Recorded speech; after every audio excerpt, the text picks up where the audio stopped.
E agora, então, vamos subir o Eduardo Moreira aqui nos nossos estúdios para agora a gente falar da offshore em paraíso fiscal do Guedes. Bem-vindo, Eduardo Moreira, tudo bem? Oi, Dri, oi, Sinara. Sinara, eu entrei com ela no fim de semana. Eu não consegui ouvir nada, mas eu vi que a Sinara estava ali. Foi bem mesmo, na TV Democracia com a Fórum, né? Tudo jóia? Tudo jóia, é você? Tudo bem. Legal. Bom, vou então já para a pergunta, já explica para a gente essa questão das offshores aí, que foram reveladas pela essa reportagem do consórcio de veículos, né? Agora a gente viu a Miriam Leitão passando pano, dizendo, não há ilegalidade e tal. Como que explica por que é tão, pelo menos imoral, né? Ou como a deputada Maria do Rosário definiu hoje mais cedo aqui para a gente, não é ilegalidade, é um crime isso de ele, né, lucrar tendo informações aí tendo essa offshore no paraíso fiscal. Vamos lá, como um amigo meu dizia, né, quando comecei no trabalho, vamos explicar devagar para as pessoas entenderem rápido, né? Explica devagar que eu entendo rápido, meu amigo falava. Então, o que acontece? Você ter dinheiro uma offshore é uma empresa, tá, sediada num país que tem regras de taxação que são, enfim, super assim, benéficas para as pessoas que são donas dessas empresas, né? Essas empresas não produzem nada, tá? Não é uma empresa que faz cadeira, não planta alface, nada. São empresas, na verdade, são cascas, tanto que eles chamam de shell companies, né? Uma concha, assim. E você tem dinheiro nessa empresa e é um CNPJ, que não é CNPJ, né? Porque esse é o nome que ainda dá aqui no Brasil, mas que você tem lá fora, que compra ativos. E o que são ativos? Você pode ter ativos imobiliários, né? Imóveis, casas, você pode ter ativos financeiros, ações, títulos de renda fixa, etc. Você tem 3 motivos. Eu vim pensando no carro, é até um post bom, vou fazer esse post hoje, estou dando até um spoiler. Você tem 3 motivos, só tem 3 motivos que levam alguém, né, a ter dinheiro numa offshore. Pagar menos impostos, esconder o patrimônio que você tem, ou se proteger de algum calote ou de alguma barbaridade que o governo vai fazer. É uma boa pergunta para o presidente do Banco Central e para o ministro da Economia. Vem cá, boa. Só tem 3, não tem 4. É um dos 3. Então me diz, ou você está escondendo patrimônio, ou não quer pagar imposto para o seu país, ou o governo vai dar algum tipo de calote, né? E pô, ele é o governo, ele sabe quando o governo vai dar o calote. Se ele não sabe, ninguém sabe. O ministro da Economia e o presidente do Banco Central. Eu só tenho esses 3 motivos para você fazer isso. Agora, tem uma coisa muito importante, Dri, Sinara, e esse comentário da Miriam Leitão infeliz, né? Eu não vi o comentário, mas porque as pessoas estão falando, ele leva muitas pessoas a pensar isso e assim, as pessoas estão cometendo um erro enorme, porque muitas pessoas estão falando assim, não, porque offshore pode ser legal, porque o offshore pode ser legal. É verdade, você pode ter, e aí a gente entra no campo depois de moral ou imoral, e eu acho absolutamente imoral, tá? Mas pode ser legal. O que não quer dizer que todo o dinheiro que está lá fora em offshore é legal. Não é verdade. Aliás, antigamente era quase tudo ilegal. E por causa de alguns controles que passaram a ser feitos por vários países, etc., e o Brasil é um dos países que menos tem esses controles, e menos cobra, né, das pessoas esse rigor de ter tudo legalizado, etc., algumas pessoas foram legalizando a situação de algumas dessas contas. Agora, se você, enfim, tem um universo gigante que era ilegal, um pedacinho legaliza. Quando você acha um pedacinho, isso aqui quer dizer o seguinte, opa, provavelmente eu acertei o ninho, mas o negócio é muito... É como se você achou o rabo do elefante. Entendeu? Você achou o rabo do elefante, só que o elefante inteiro você não está vendo. Então, para cada dinheiro ilegal que tem, legal que você acha lá, tem um monte de dinheiro ilegal que você não vai achar. Até por causa da estrutura dessas empresas. São estruturas que, como uma cebola, né? São várias cascas. É a empresa que é dono da empresa, que é dono da empresa, que é dono da empresa, que é dono da empresa, e lá embaixo tem uma pessoa, É difícil você chegar até essa pessoa, né? Até porque tem vezes que você pega várias estruturas diferentes, uma num país, a outra no outro, mas você tem... Em vários países tem o BVI, que eles chamam, né? British Virgin Islands, Ilhas Virgens Britânicas. Eu falei em inglês, não é para tirar uma onda, porque o pessoal no mercado chama de BVI.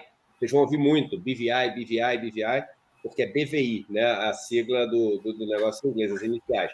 Você tem Panamá, você tem Bahamas, você tem Cayman, você tem... enfim, são vários lugares. Nos Estados Unidos você tem Delaware, tem vários filmes que aparecem em Delaware, né? As empresas, até aquela série Billions, né? Tem um pedaço que se passa lá. Então, assim, você tem essas empresas nesses lugares, e aí a gente vai para aquele campo do moral e imoral. Gente, o dinheiro lá fora, vamos supor que seja tudo legal, tá? Eu já falei, é o rabo do elefante. Não é todo dia, eu garanto que não é todo dinheiro de brasileiro que está lá fora que é legal. Eu estou garantindo, tá? Garantindo para você. Eu tenho uma pergunta para te fazer, Eduardo. Olha só, quando uma pessoa, vamos supor, eu tenho um amigo no governo que me abastece de informações, né? Estou explicando assim bem esmiuçadamente como era, devagar para as pessoas entenderem rápido. Me ensina devagar que eu aprendo rápido. Exato. Olha só, eu tenho um amigo, vamos supor que eu tenho um amigo no governo Bolsonaro, graças a Deus não é verdade, só é suposição, e ele me abastece com informações, e com isso eu ganho muito dinheiro no mercado financeiro. Isso é um crime, se chama informação privilegiada. No caso do Guedes, ele estando dentro do governo e se abastecendo dessas informações privilegiadas, é praticamente um inside job, certo, Eduardo Moreira? Está perfeita, e tem um problema muito sério, que é o seguinte: como as contas que você tem lá fora, você não tem todo esse disclosure que eles chamam, né? Você não tem toda essa... É opaca a estrutura, né? Você tem empresa, que a empresa tem vários ativos, muitas vezes você não consegue chegar nos ativos. Sabe-se lá o que o Guedes está operando nessas contas, né? Agora, o pior de tudo isso é o seguinte: tem duas coisas que são muito feias nisso. O dinheiro que está lá fora, ele não gera emprego aqui. O dinheiro que está lá fora, ele não paga imposto aqui. O dinheiro que está lá fora, ele não abastece empresas aqui, mas ele foi todo ganho com esforço, com suor, com sangue, com trabalho e com tempo das pessoas que moram aqui. Nossa. Então você está sequestrando, é uma pilhagem mesmo. Lembra os piratas? É uma pilhagem. Você está entrando, saqueando, levando para fora, e nada, isso está gerando emprego. Pô, nos Estados Unidos, está gerando emprego na Europa, está gerando emprego em muito lugar, menos no Brasil. E, poxa, os caras são responsáveis pela economia do Brasil fazerem esse saque. Então, esse é o primeiro ponto. E o segundo ponto, que é muito sério, é o seguinte: o dinheiro desses caras está em dólar. O dólar, por conta da incompetência desses caras, explodiu, subiu absurdamente nos últimos anos. Isso significa que eles ganharam uma fortuna em reais, que é o dinheiro que eles, enfim, o país onde eles vivem. E aí a pergunta que eu até fiz brincando, né, num post anteontem, é o seguinte: olha, vamos supor que o Guedes tenha lá os quase 10 milhões de dólares, que foi o que disse a reportagem, né? Se o dólar ontem subiu mais de 1,5%, isso significa que ele enriqueceu R$1 milhão. Aí, mais ou menos. Aí a pergunta é a seguinte: será que hoje, com a economia indo para o vinagre, ele é o ministro da Economia, será que ele está feliz ou será que ele está triste? Não dá nem para responder. Isso tem um nome, chama-se conflito de interesse. Não existe uma maneira mais simples de exemplificar um conflito de interesse do que o caso do Guedes. Ele fica rico com a tragédia brasileira. Quanto os brasileiros estão na fila do osso, né? Ele está aí. A gente tem que chamar a atenção que eles estão dizendo, né? A Miriam Leitão está dizendo que não é ilegal. Ela já deu por sentado que a origem do dinheiro do Roberto Campos Neto e do Guedes é legal. Não sei como que ela descobriu isso, mas o fato é, só para quem está nos assistindo saber, que o artigo 5º do Código de Conduta da Alta Administração Federal proíbe funcionários do alto escalão de manter aplicações financeiras no Brasil ou no exterior passíveis de ser afetadas por políticas governamentais. Então, assim, sai do campo da imoralidade para o campo da ilegalidade. Não, eu acho também, eu não sou especialista nessa área. Eu tenho o maior cuidado sempre para não ficar sendo palpiteiro, mas eu concordo com você. Enfim, me parece absurdo que um presidente de Banco Central, olha que louco, a função do cara é fiscalizar o sistema financeiro nacional. Onde é que está o dinheiro dele? Lá em Bahamas. Não é possível que isso possa, entendeu? E aí, agora, eu recebi uma matéria, Dri, do Poder 360, mostrando que é um dos sites que está participando do consórcio para divulgação do Pandora Papers, falando sobre justamente um dos temas que a gente trouxe aqui no programa.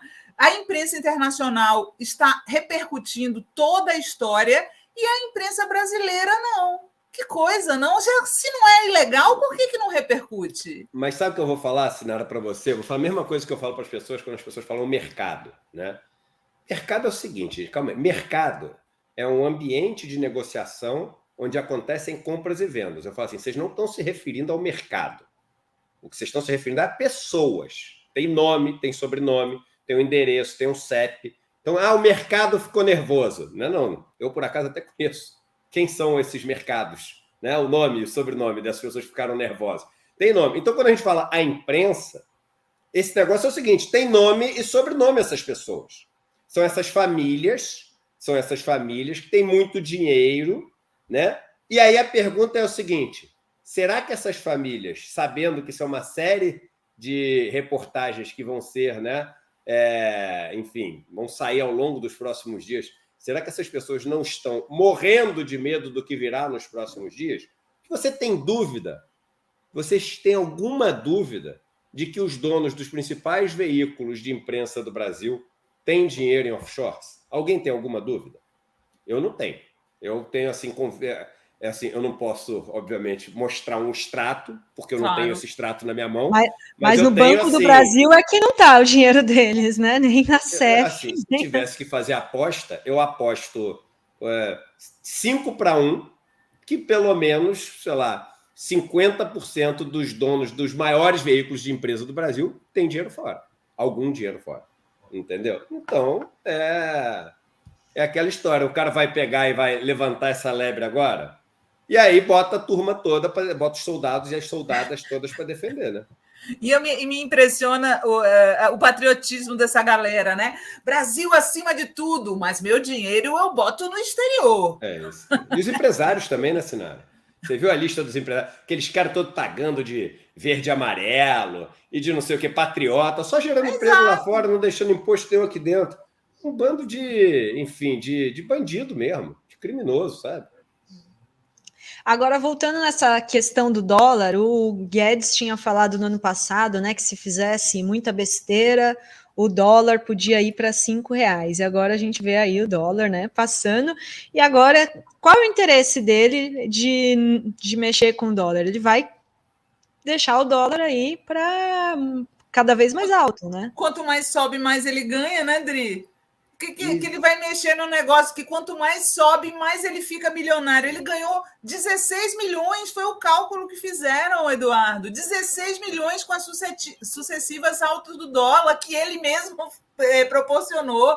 Gente, eu não consigo entender como é que as pessoas não veem legalidade nisso. Tem um cara que vocês têm que trazer para cá, muito amigo meu, amigo até de infância, chama Márcio Calvé Neves. Ele é o cara que está na reportagem do El País, é o advogado tributarista, que comenta, é um dos caras que mais entende dessa questão de tributos, etc., no Brasil.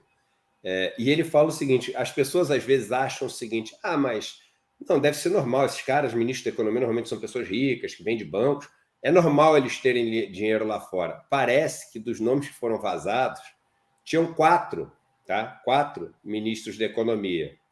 O brasileiro e os outros 3, acho que são de 3 países da África, daqueles países, sabe, mais assim, corruptos, desiguais, etc., do planeta. Então, só tem o brasileiro e 3 de 3 países da África. Não é comum.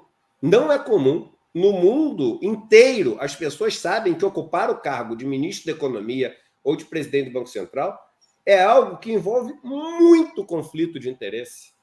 Claro. Por isso que não é para qualquer um. Não é para qualquer um. Assim, eu vou falar uma coisa que assim tem que ficar muito claro para as pessoas. Às vezes muitas pessoas perguntam para mim, Eduardo, você tem vontade de ser ministro, de ser isso? Eu falo assim, vem cá, cara. Primeiro é o seguinte, vocês têm que entender que isso é um fardo, tá? Ser um ministro, ser um presidente do Banco Central, é um fardo que a pessoa, se for uma pessoa digna, ela tem que estar disposta a carregar esse fardo. Não pode ser encarado como uma oportunidade, porque não é uma oportunidade, entendeu? Você tem que deixar de ser um monte de coisa que você era para não cair em nenhum conflito de interesse. E esses caras não só não deixaram de ser, como esconderam, gente. Eles esconderam, eles não contaram. O cara tem 10 milhões de dólares num paraíso fiscal, vira ministro da Economia, não conta para ninguém, o dólar explode, e aí vem analista econômico a dizer, não, está tudo bem. Está tudo bem onde? Onde é que está tudo bem? Não tem nada bem, está tudo errado. Está tudo errado. Agora, quem defender, na situação que o país está vivendo, quem defender o Guedes, entendeu? Nessa situação, é porque realmente passou por uma lavagem cerebral e aí não tem mais jeito.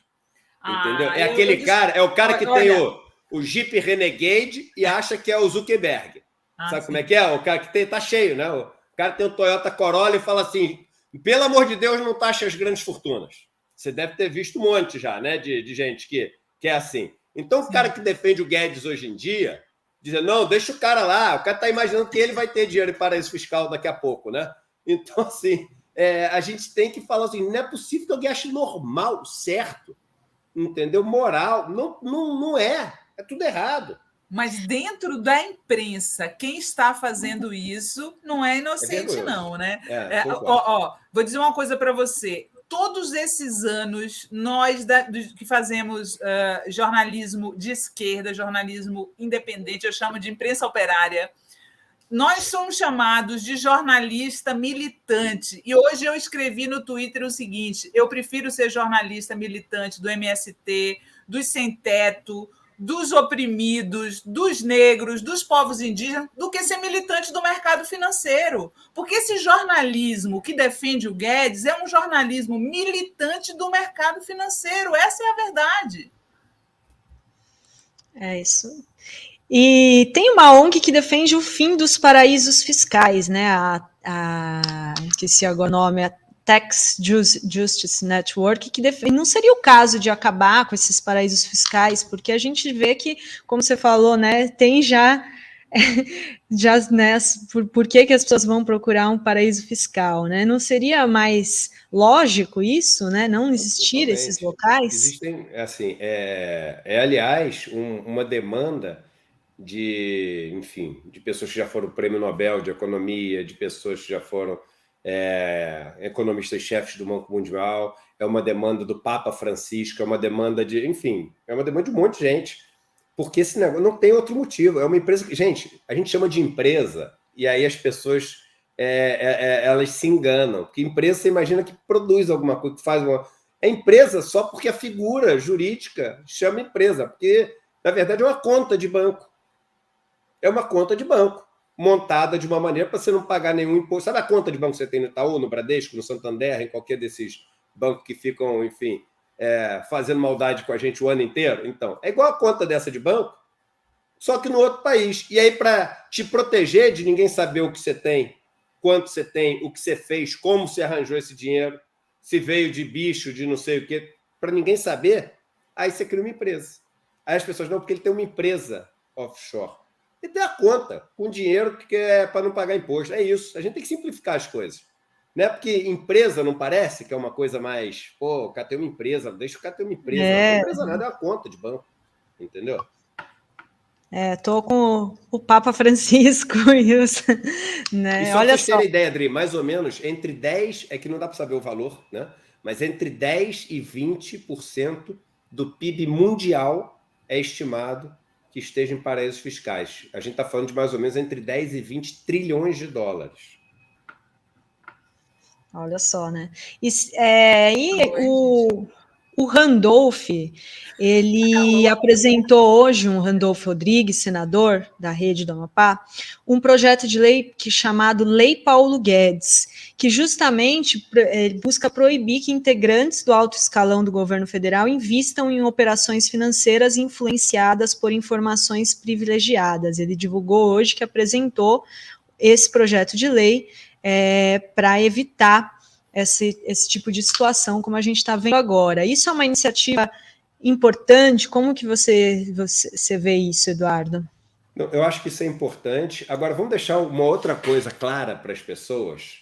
Na reforma tributária que está tramitando lá no Congresso, uma das medidas era a seguinte...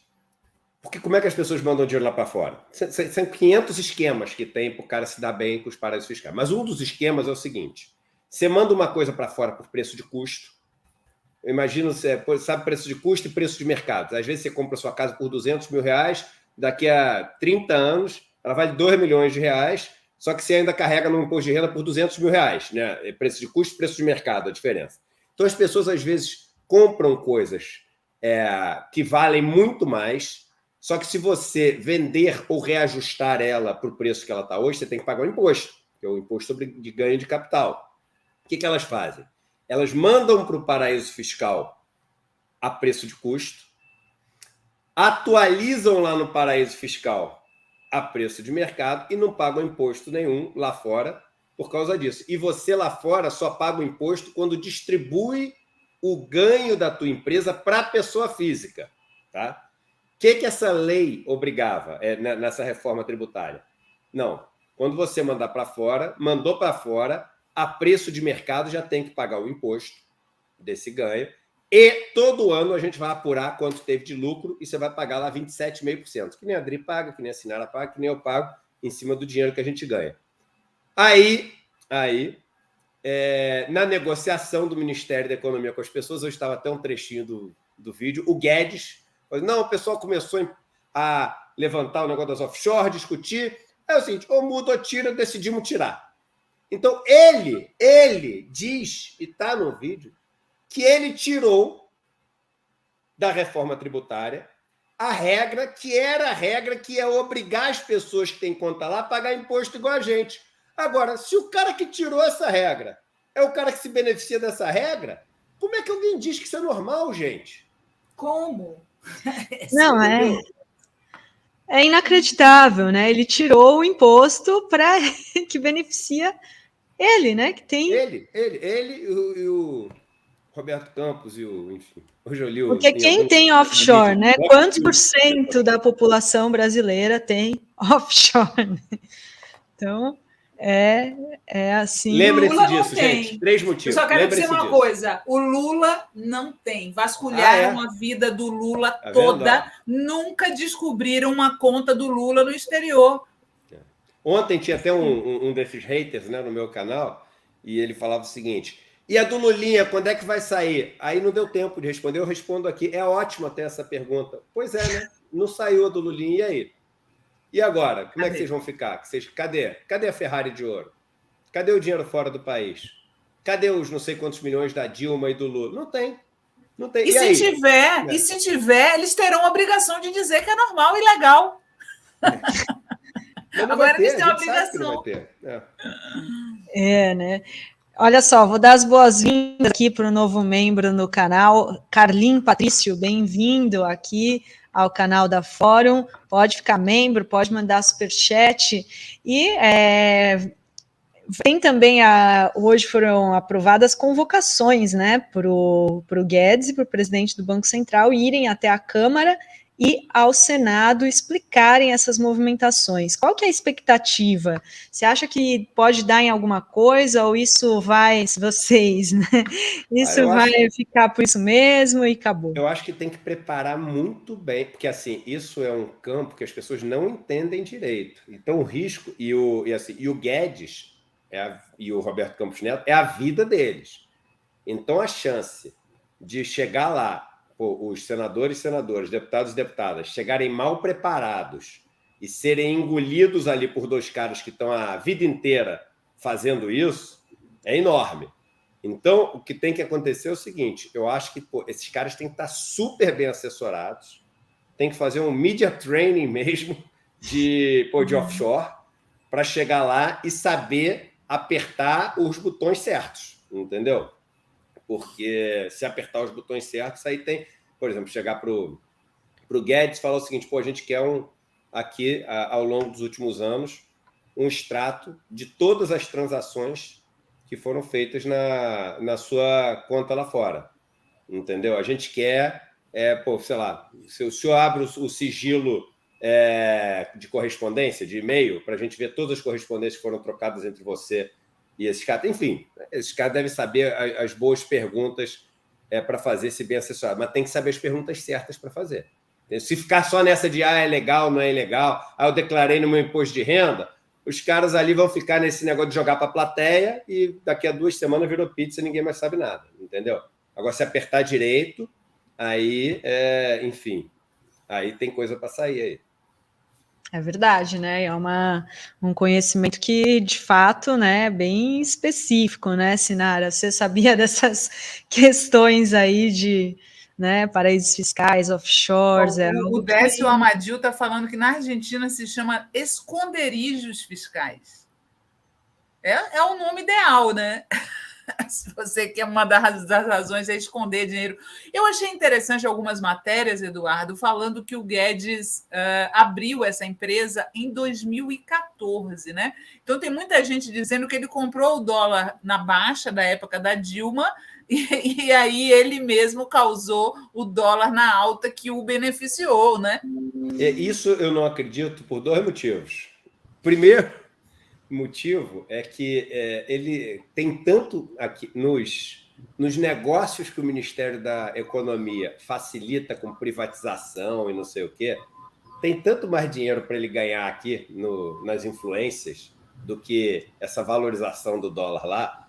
Gente, a gente está falando de refinarias da Petrobras que estão sendo vendidas por mais de R$1 bilhão abaixo do preço. Bilhão. A gente está falando de privatização de um monte de... É tudo bilhão, bilhão, bilhão. Ele não faria um negócio desse por causa de milhõezinhos ali na conta dele. Então, esse é o número 1. Segundo motivo é o seguinte, Guedes é tão ruim, mas tão ruim de serviço, que é mais fácil acreditar que a economia foi para o vinagre porque ele é incompetente do que porque ele tentou fazer a economia para o vinagre. Agora, ele se beneficiou da economia ir para o vinagre nesse dinheiro que tem lá fora. Então, para ele, é o famoso ganha-ganha. Entendeu? Na cabeça dele, né? E para nós é o perde-perde, entendeu?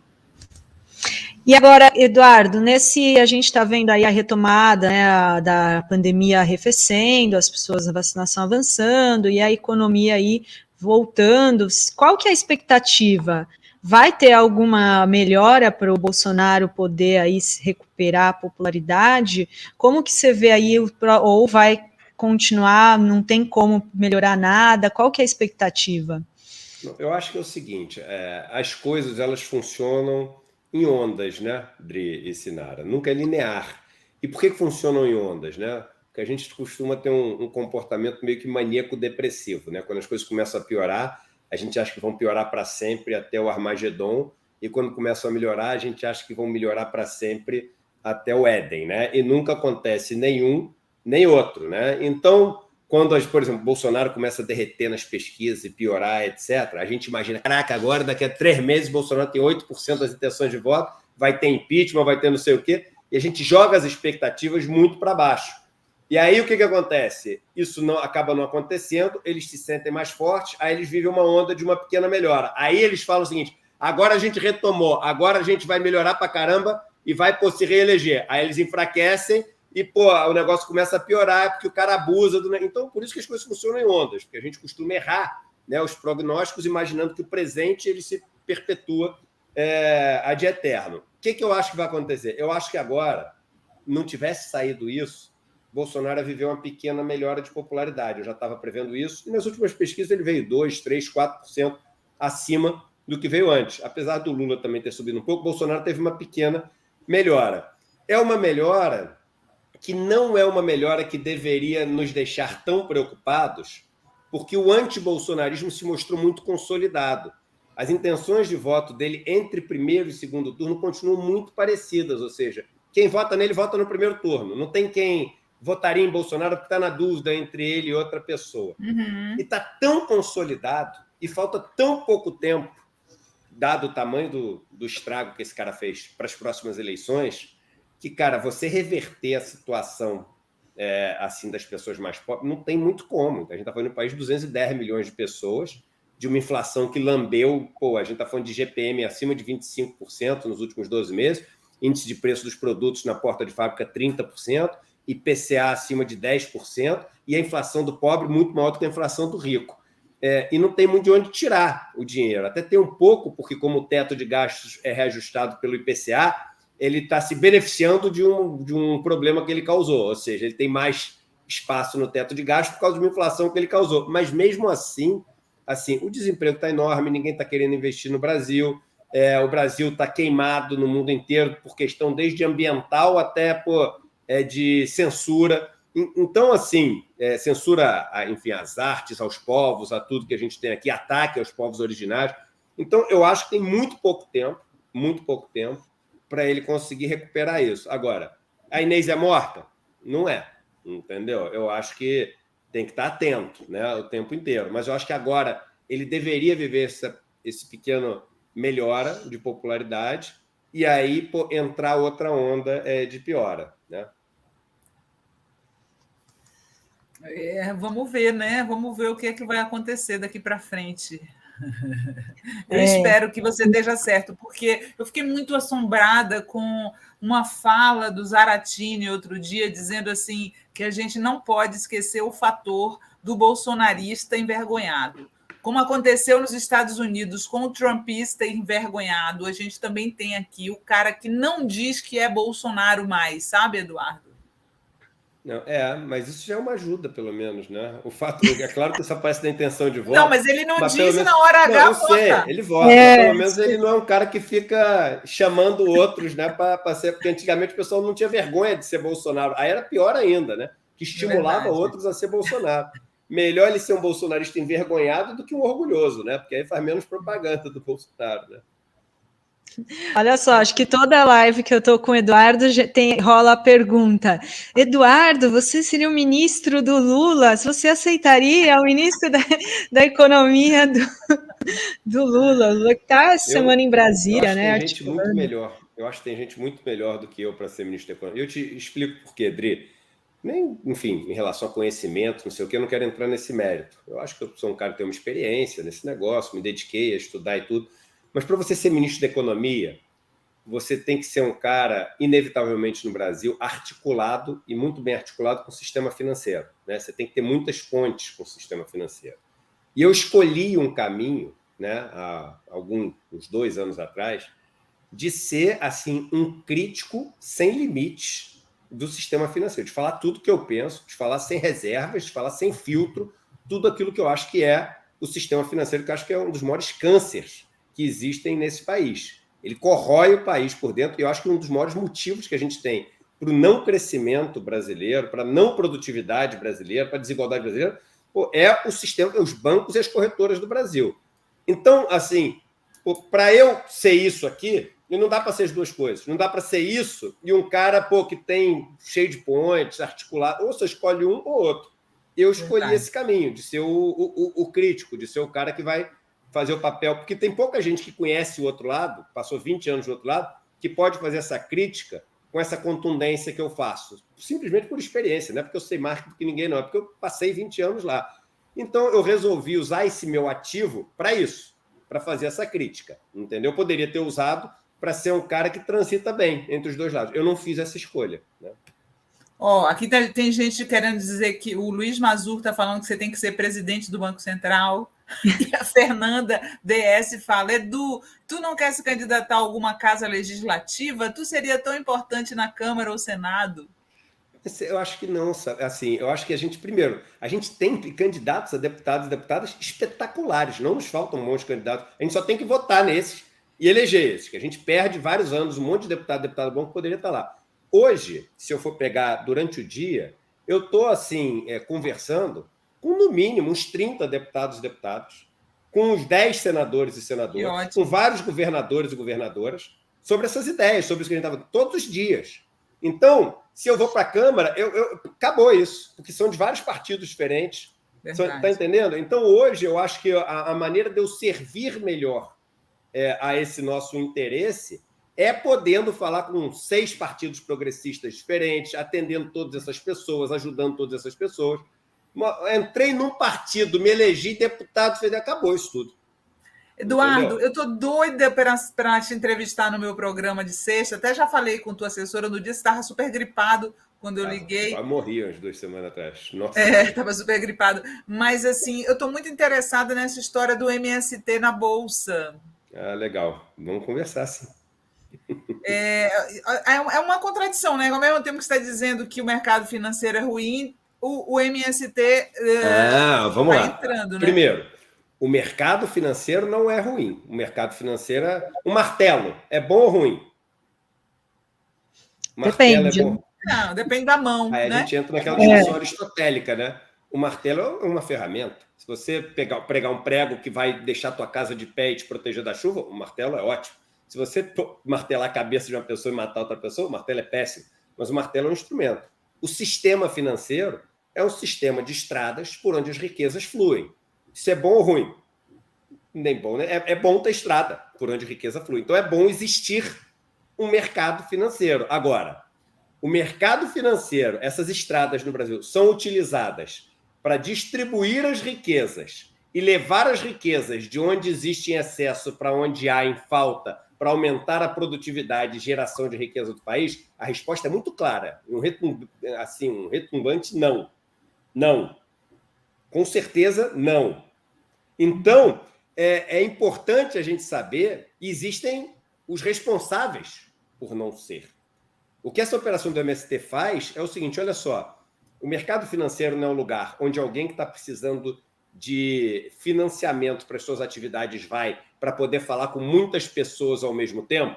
Então é o seguinte, eu estou precisando de financiamento para 7 cooperativas que produzem alimentos agroecológicos. Eu quero falar com muita gente. Então, se vocês todos podem falar, eu quero poder falar também com todo mundo e quero poder levantar dinheiro. Aí o MST vai e emite essa dívida para 1.500 pessoas. E aí vem o que deixou todo o mercado ficou louco com isso, né? Porque o MST captou dinheiro, ele captou dinheiro na metade da taxa que o governo capta dinheiro. O governo é a menor taxa, é a taxa livre de risco.